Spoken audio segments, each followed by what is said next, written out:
Coinbase plunging after reporting a Q3 revenue miss just moments ago. Joining us now, JMP Securities Director of Financial Technology Research, Devin Ryan. Devin, just looking across the metrics, looks like it was a miss against expectations on everything. Transactions lower, both on retail and institutional. What happened here?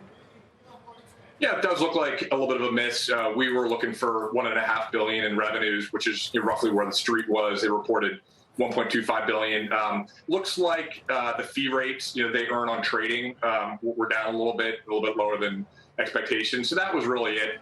We knew it was going to be a slower quarter for trading, so no big surprise. The bigger story here, and the reason Coinbase is up 50% over the past month and a half is this isn't just a trading exchange. If you're buying it because it's a trading exchange, then you probably got the wrong stock. This is really about building out the ecosystem for the digital asset economy, and we're seeing a lot of progress on that. NFTs, the Novi partnership with Facebook, and many more things, and that's really the story here. So it's been a huge move on the stock. I think the bar is high. Last point, crypto volumes on Coinbase are up like 80% quarter to date. So third quarter was slower. Fourth quarter is off to a great start. So I think that I wouldn't read too much into one kind of lighter quarter for them.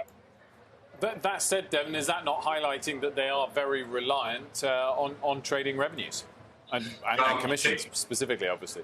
Yeah, they absolutely are, Wilf, and that's kind of the story today. They need to diversify away from trading because it's volatile, it's transactional, and they'll have quarters like this again if they're as reliant on it. But that's not our thesis here. Over time, trading is going to be less than half of revenues, in our opinion.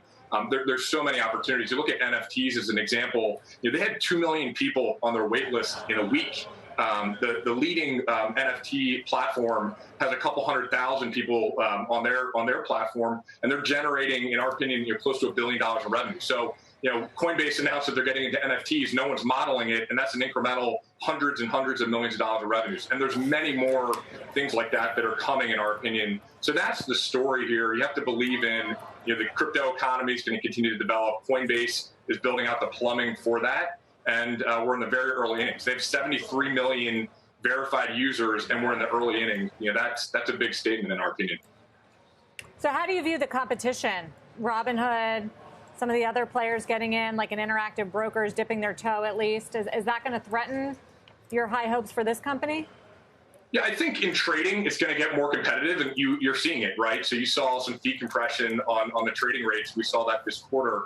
We're not overly concerned about competition overall because I think people that are viewed as competitors, Facebook's one great example. I think a lot of people thought that if Facebook would enter the space, they'd be a competitor to Coinbase. Now they're a partner and potential client, and I think that's the way this is going to develop. We wrote about Coinbase building the Amazon AWS of the crypto economy, and I think that's what Coinbase is going to look like over time, where they're developing an ecosystem. A lot of firms that look like competitors are going to become partners. And the last point is, they have hundreds of engineers that are crypto native engineers. You can't just create those out of nowhere, and I think that's a big differentiator. So firms clearly want to be in the space. They have a lot of resources, but they don't have the technical expertise that Coinbase has built over the last decade, and that's worth a lot. That I think is why they're going to be a key player in this space for years to come.